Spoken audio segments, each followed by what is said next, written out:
మళ్ళీ దాంట్లో 4 ఎకరాల 20 సెంట్లు మా మామ నా సతీమణికి ఇవ్వాల్సిన 80 సెంట్లు శ్మశానానికి కలిసిపోయింది. ఆ 80 సెంట్లు ఈ దళితుల పొలంలోంచి ఇప్పించని ఆర్డీఓని అందరినీ పంపించావు 23లో. అంటే శ్మశానానికి 80 సెంట్లు దళితులు ఇవ్వాలంట. ఈయన ఆస్తి పోతుందంట. Great Toderu Reddy, great Toderu Reddy. అటువంటి బతుకులు మేము బతకలే. మా పెదనాయన జైలుకి పోయేసి వస్తే స్వాతంత్రం కోసం 5 ఎకరాలు ఇస్తే ఇప్పుడు ఒక పెద్ద కాలనీ, ఎకరా 2-3 కోట్లు. అల్లీపురంలో హై స్కూల్ మా నాయన పేరుతో 2.5 ఎకరా కొనిచ్చా, ఈరోజు 6-7 కోట్లు. అక్కడ 1/2 ఎకరా పిహెచ్సి ప్రైమరీ హెల్త్ సెంటర్ హాస్పిటల్కి ఇచ్చాం, అదే రేటు. అక్కడ నవలాకల్ గార్డెన్స్లో హై స్కూల్, 2 డివిజన్ 3వ డివిజన్లో 2 హై స్కూల్స్ స్థలాలు మావి. అక్కడ ఉండే హాస్పిటల్ స్థలం మాది. అక్కడ 5 ఎకరాల కాలనీ మా కుటుంబంది. ఉన్న ఆస్తులు అమ్ముకున్నది ఈ జిల్లాలో అందరికీ తెలుసయ్యా. నువ్వు ఆడవిల్ల ఈడవిల్ల సిగ్గు శరమ. అసలు ఆ బ్లడ్ టెస్ట్ చేయించుకోవయ్యా. నీ నోటి గుండా నిజం వచ్చేదానికి ఏదైనా మందులు వాడు. అప్పుడు 1000 కోట్లు అంటివి, ఎక్కడుండాయో చూపించకపోతేవి. సుప్రీంకోర్టుకి పోయి బెయిల్ తెచ్చుకొని సిగ్గు లేకుండా రోజు నా మీద ఆరోపణలు, నా కుటుంబం మీద ఆరోపణలు చేస్తుంటివి. ఏం చెప్పాలా? నేను ఒక్క మాట అడుగుతుండా, నీ కుమార్తె వాళ్ళు బాగుండాలని కోరుకుంటాను. నువ్వు మాట్లాడుతున్నావు కాబట్టి మాట్లాడు. 2019లో సర్వేపల్లికి నీకు డమ్మీగా నామినేషన్ వేసింది. 2024లో నామినేషన్ వేసింది. అదేంటి ఎట్టిండి 2024లో నామినేషన్ వేసింది డమ్మీగా.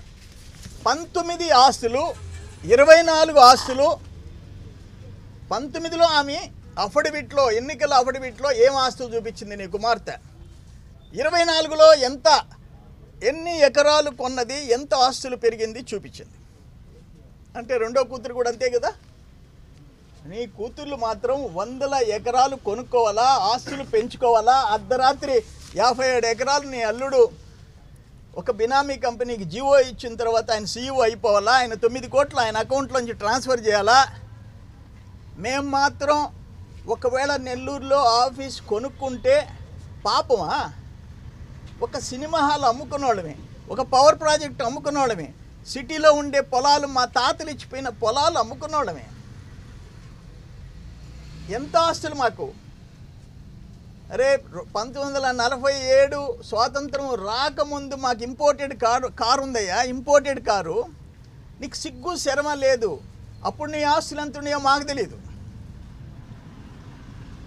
ఎంత ఉన్నాయో మాకు తెలియదు. 1962కి సినిమా హాల్ ఓపెన్ చేసుకున్నాం. 68లో అల్లీపురం కట్టిన ఇంట్లో ఉండా, అదే ఇంట్లో ఉండా 68. నీ ఆస్తుల గురించి నేను మాట్లాడను. నువ్వు అక్రమంగా నువ్వు సంపాదించి పేదోళ్ళ, ఇప్పుడు ల్యాండ్ అక్విజిషన్ నేను ఒకటే మాట్లాడుతుండా. నువ్వు 57 ఎకరాల గురించి పత్రికల్ని, మీడియాని అందరినీ మాట్లాడేవు కదా, ఏబిఎన్ని, జ్యోతిని, అన్నిటినీ. నువ్వు ఒక్కొక్క నష్టపరిహారం ఎంత ఇప్పించావు, జగనన్న కాలనీలో ఎంత దోచుకున్నావు. ఫర్ ఎగ్జాంపుల్ ఈదూరులో ఎకరా 58 సెంట్లు, బేసిక్ వాల్యూ 6 లక్షలు ఉంది. ఎకరా 22 లక్షలు ఇప్పించావు. 6 లక్షలు ఉంటే 22 లక్షలు ఇప్పించావు. పైనాంపురంలో ఎకరా 30 సెంట్లు, బేసిక్ వాల్యూ 8 లక్షలు, 22 లక్షలు ఎకరాకి ఇప్పించావు. ఇక్కడ బేసిక్ వాల్యూ రామదాస్ కండ్రిలో 15 లక్షలు ఉంది, 15 లక్షలకే తీసుకుంటావు. ఇంచుమించు 50 లక్షలు ఎకరా ఇప్పించవచ్చు. జగనన్న కాలనీలో ల్యాండ్ అక్విజిషన్ పేరుతో ఆ రైతు దగ్గర 10 లక్షలకి మాట్లాడుకొని 20-25 లక్షలు తీసుకొని ఎంత దోపిడీ చేసావో అందరికీ తెలుసు.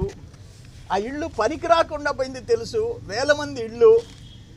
నీకు నీ లంచాలకి, నీ దుర్బుద్ధికి లిమిట్లే. వాళ్ళ గిరిజనులైనా సరే తాకట్టు పెట్టి నువ్వు డబ్బు తెచ్చుకుంటావు.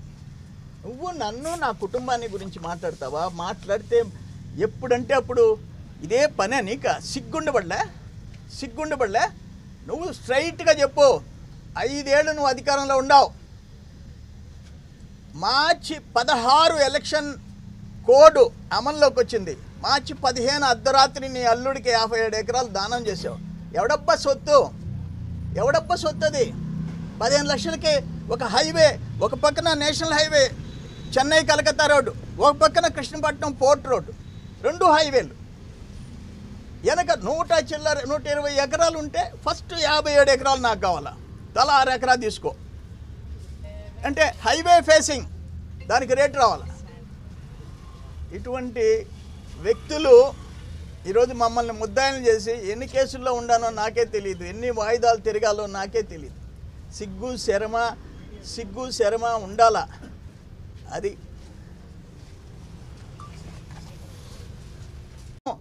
జానకి కలెక్టర్ చేత ఆ సాల్ట్ ల్యాండ్స్ 15 లక్షలు కాంపెన్సేషన్ రాయించున్నాను.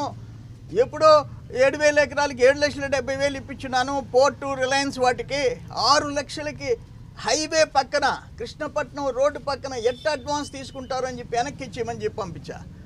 తర్వాత 16 కదా, 17, 18, 19 నేను మంత్రిగా ఉన్నాను కదా, నేను కొట్టేయాలనుకుంటే కొట్టేయకూడదా?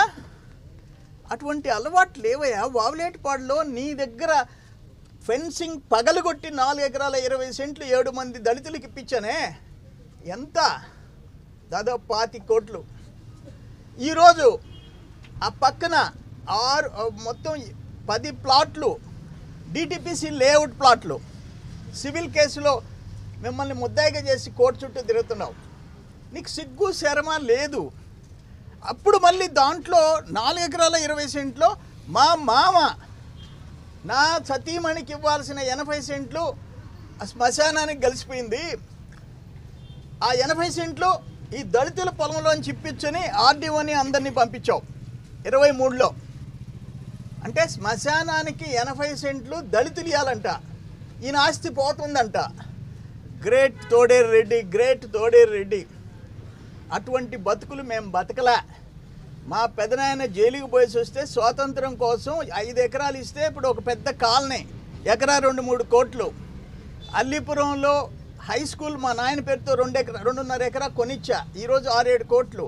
అక్కడ 1/2 ఎకరా పిహెచ్సి ప్రైమరీ హెల్త్ సెంటర్ హాస్పిటల్కి ఇచ్చాం, అదే రేటు. అక్కడ నవలాకల్ గార్డెన్స్లో హై స్కూల్, 2 డివిజన్ 3వ డివిజన్లో 2 హై స్కూల్స్ స్థలాలు మావి. అక్కడ ఉండే హాస్పిటల్ స్థలం మాది. అక్కడ 5 ఎకరాల కాలనీ మా కుటుంబంది. ఉన్న ఆస్తులు అమ్ముకో